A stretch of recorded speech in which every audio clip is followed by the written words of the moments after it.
Welcome to Taste Buds. I'm Debra Eckerling, goal strategist, writer, and foodie, and today I'm speaking with my dear friend Elaine Hall, who is founder of the Miracle Project and co-author of the newly released A Different Spirit. Great to see you, Elaine. Welcome. Oh, Deb, it's always wonderful to be with you. You just bring such light, and excited to be here. Several years ago, I did my Jewish bucket list, and for community service, I went and played at the Miracle Project, which is where we met, which seems like forever ago and yesterday simultaneously. And then I ran into you in the wild, and we've been Yes, friends ever since. So there you yes. go. So please share what you've been up to, and then we will dive into food. Okay, so, well, I am a foodie. So even though I'm not a big cook, I am a foodie, so I can share that. Yes, I'm the founder of the Miracle Project, which is a theater and film and social program for neurodivergent, autistic, disabled, and non-disabled, fully inclusive program where we write and create, develop original musicals, music videos, films, and mainly creative community. So I do that. I'm also a co-founder of One in Four, which is a Hollywood disability activist advocacy group. And I was fortunate to say that I just worked on I was the access producer on the Wuthering Heights world premiere in Hollywood, where we were able to invite numerous autistic and disabled talent to walk and roll the red carpet, which is a first in a big Hollywood premiere. Actually, Barbie was the first. Barbie was the first, and Warner Brothers brought us in then, and this is the second. But for these people, the first time they were ever invited to a big, huge Hollywood premiere, and it's because of Margot Robbie. She brought us. So I worked on that just last week, and I was the access and creative coach on the movie Begonia, which is nominated for Academy Awards. So very happy and proud to have been working with the autistic actor on that. So I've been doing a lot, and as you mentioned, one of the contributors to this wonderful book called A Different Spirit, which gives examples of how to do creative um, uh, B'nai Mitzvah celebrations for youth with disabilities. And there's food right in there, right? Oh, Because there's what so is much a food. celebration without food? What's a So celebration without food? how did the book come about? The book came about a couple of years ago with by Howard Blas and Ilana Trachtman. Ilana is a filmmaker. She did the award-winning documentary called Praying with Lior, and they just realized there was a need for how to celebrate rituals and food, et cetera, for those who experience the world differently, those who are disabled, neurodivergent. And I had created one of the first B'nai Mitzvah programs for autistic youth a number of years ago called Nes Gadol through Vista Del Mar, and other collaborators worked with me. And my son Neal was the first bar mitzvah. And so they asked me to share my ideas. So I shared about my son's bar mitzvah story, which I capture also in my book, Now I See the Moon, and in more depth. But I'm really honored to be included with these other wonderful contributors. Now, correct me if I'm asking this incorrectly, right? But so, how do you do food in the neurodiverse world? Well, um, it really knowing that each person has a preference, and really listening to a person what they what they like. I mean, some children, teens, adults don't like certain textures. They don't like having food all together in one lump. They like eating things, and I'm neurodivergent myself, so I have my particulars and how I eat my food. I'm pretty structured where I like having pretty much the same thing every day for breakfast and lunch. It just makes my life simple.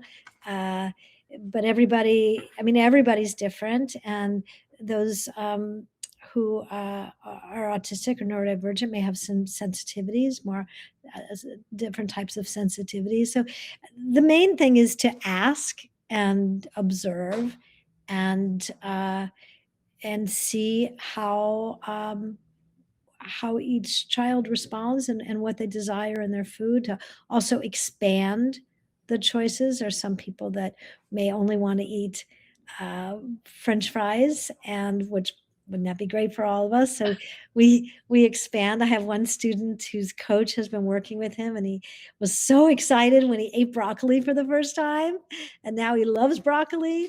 So I think it's really knowing that each person is different, and that we want to meet each child where they are. And in terms of food, really be curious and observant and ask the why questions, why they may not like this food, why they may prefer something else. In terms of celebrations, just because everybody always uses certain foods, that why does it have to be that way? Why can't it be created unique and honor the food preferences while expanding to make it healthy? Got it. When you're preparing, though, for a multi-diverse celebration, are there things that you would do different in preparation and presentation? Again, each child is different. Each person is different. So what I would do differently is, and that's why a different spirit.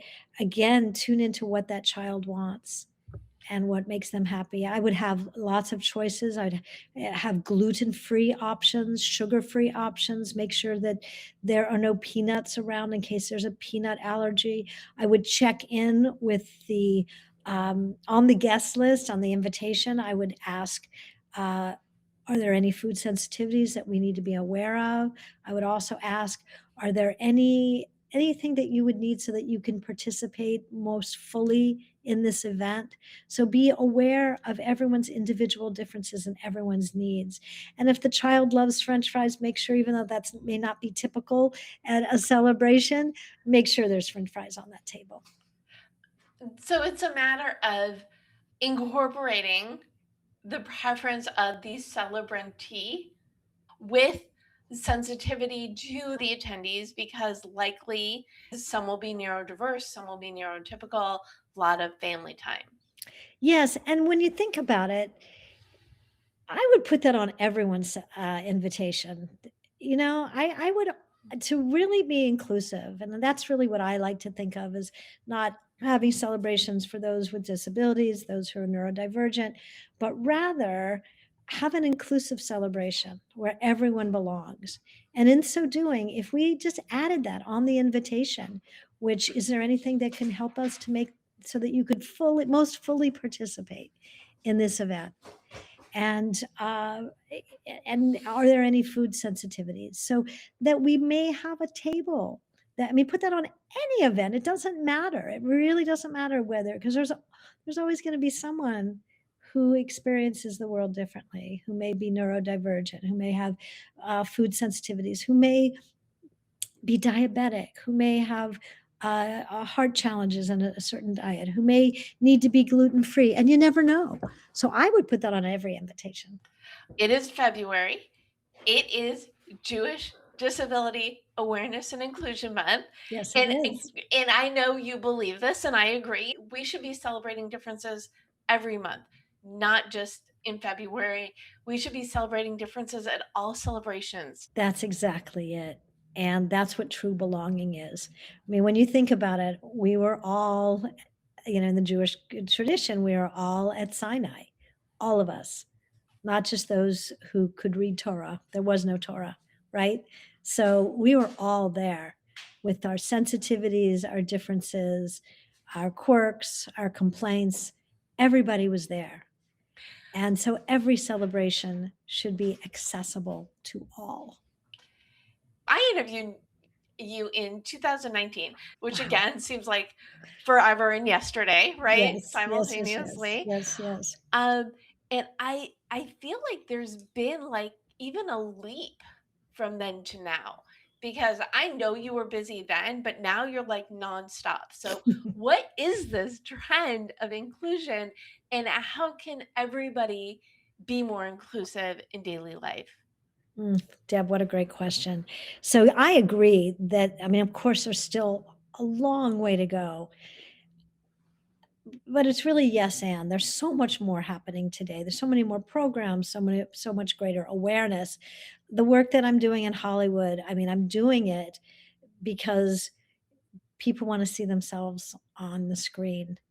And what happens on the screen when you see someone who's neurodivergent, that, I mean, the movie I worked on, Aiden Delbus is co-starring with Jesse Plemons and Emma Stone, right?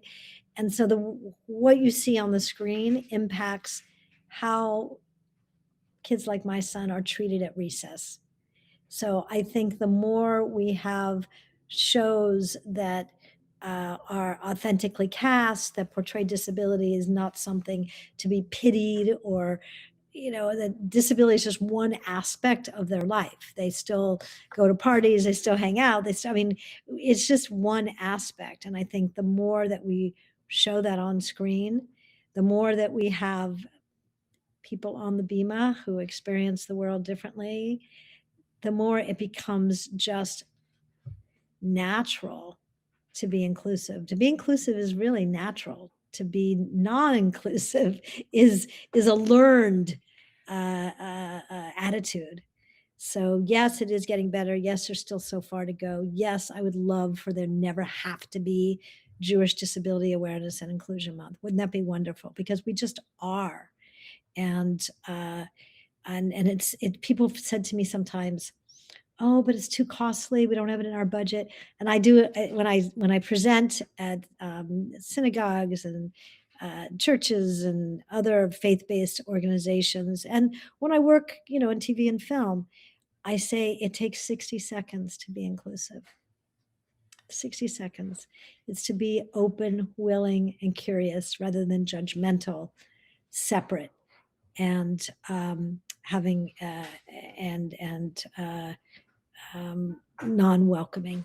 It takes 60 seconds. That's it, to be curious. How do we use those 60 seconds? Well, let's do it in 10. Imagine if we walked into a synagogue, a church, and we're maybe, you know, using a wheelchair, or we're neurodivergent and extremely sound sensitive. If the whole congregation looked at that person with fear, indifference, and judgment, how that person would feel, how the congregation would feel, and how just in 5 seconds they can change that to be curious and welcoming, right? And appreciative. That's how we begin to build an inclusive environment. I feel very strongly that there's a great food analogy here. Because you were talking about broccoli before, right? So if you think broccoli tastes a certain way, you're going to give it the evil eye. You are not going to give it a chance. But if you look at broccoli as, ooh, look at this beautiful vegetable, I want to learn more about it. Wow. And I know it's not the same as a comparison to people, but that is basically the metaphor. That is so the metaphor, Deb. And I think, I mean, that's really of a mindset, isn't it? Like just starting with that mindset of being curious and looking at the beauty and looking at the green. I started going to a nutritionist talking about food, and she, because I, you know, busy and rushing and blah, blah, and she invites me to take 5 breaths before I start to eat, and then to look at all the colors that are in my bowl and see the textures and give gratitude, give prayer, give gratitude before we even start to eat, and then cherish each bite. And I tell you, it just makes every meal a gourmet meal. I know you are big on harmony Yes. because, you are one of the people I interviewed for 52 Secrets for goal setting Yes. and goal getting. Yay! Yes. Your secret was to seek a harmony, not balance. So, what does that mean to you in simplest terms? Well, there's always this thing where you got to get balanced, but sometimes it can't be balanced. Like as I mentioned, before we went on, is I've been involved in 3 projects, everything all at once in the past 3 weeks, all due the same time, big, big, big projects. There was no way I was going to balance out self care, time with my family, and these projects, right? But I could seek harmony. I could find special moments where my husband and I could go for a walk and watch the sunset. I could connect to my son, and he loves going to Coffee Bean and tea and getting an ice mocha, midnight mocha, and we could have that morning together, our date morning together. Now, that's definitely not balance. It's not equal to how much work I'm doing, but it is harmonious. It is harmonious. And sometimes it can just take a few minutes to tune into your spouse or your friends and check in and harmonize with them, be with them, and still have to do a whole lot of other things. And similarly, when I take Saturdays off all the time, and that is my time to harmonize with my inner self, with my spiritual self, to connect to all that is, and also do that. I mean, that I'll do, the whole day, but creating those moments of meditation every single day, making sure I take a walk, making sure I drink a lot of water, even if I don't have a lot of time. I'm definitely not balanced, but I can still internally create harmony, and harmony with my friends, and harmony with my relationships. Even though I don't have a lot of time to spend with them, a little text to say thinking about you. It's definitely a case of quality matters. So no matter what else you are creating, you want that. And whether it's for inclusive celebrations or your day-to-day life, or just you find those moments of time when you're super busy to center yourself so you can keep doing the things. Absolutely. Absolutely. That's so, so true. I do want to have you share a recipe, and this Okay. is kind of funny. So, your husband, aka Chef Jeff, has provided recipes for my roundups over the years. And I said, "So, Elaine, do you want to share a Jeff recipe?" And you're like, "No, I want an Elaine recipe." So, I need to know, what is an Elaine recipe and what is the one that you want to share? Okay. So, an Elaine recipe, I am now known for my papaya boats. And we rented a little ohana in Maui last year for 6 months, and regrettably, I can only spend maybe total 6 weeks there, but still intermittently over those 6 months. And I love papaya. So my recipe is a fresh papaya, slice it in half, scoop out all the seeds, put some lemon juice in the bottom, then add whatever berries are fresh, blueberries, blackberries, whatever berries are really fresh, a little bit of fresh granola, which I get from the health food store there, and Mana, MANA. I love that health food store. And a dollop of yogurt. I use almond yogurt, but you can use, or coconut milk. I love coconut milk yogurt. dollop of coconut milk yogurt and some bananas, fresh Hawaiian Maui bananas, and then some walnuts around it. And that is the most delicious, healthy. If you want to put some chia seeds or some flax seeds on it, some walnuts, whatever you like is the healthiest snack or breakfast. And it's beautiful. I make it really pretty. And that is an Elaine recipe through and through. Okay, so an Elaine recipe is defined as something that brings together all sorts of goodness in a harmony in a recipe, right? I love it. I love it. And it's beautiful, visually beautiful.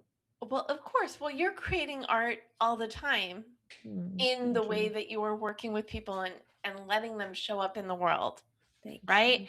And the way that you show up in the world. It's all art. So why wouldn't an Elaine recipe be art?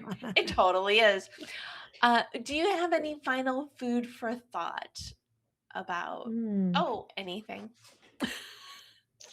Well, I think, and this is the first time I've shared this, so I guess I want to say again to add to your invitations and your curiosities when people come to dinner. Is there any food sensitivities or anything that I can be aware of so that you can have the best time? And I think it really can make a difference so that everybody starts to think inclusively. We're creating a world where we all belong. That is the goal. Yeah. Thank you so much, Elaine Hall. Thank you. Where can people learn more about you and all the wonderful things you're doing? Well, I should be more active, but I am somewhat active on social media. So you can follow me on Elaine Hall. The Miracle Project website is themiracleproject.org. Make sure you put the in there. And you can always reach me on my personal email, coache@coacheproductions.com. I'm available for speaking, coaching, consulting, and eating. Of course, always the eating. Thank you again, Elaine, for joining me. Thank you for tuning in to Taste Buds with Deb. Don't miss an episode. You can subscribe on YouTube, iTunes, and or your favorite podcast platform. And if you go to jewishjournal.com/podcast, you'll get the recipes and read the articles that go with each episode, including the beautiful papaya vote. And you can learn more at tastebudswithdeb.com. Until next time, be good to yourself, be inclusive to others, and bon appetit.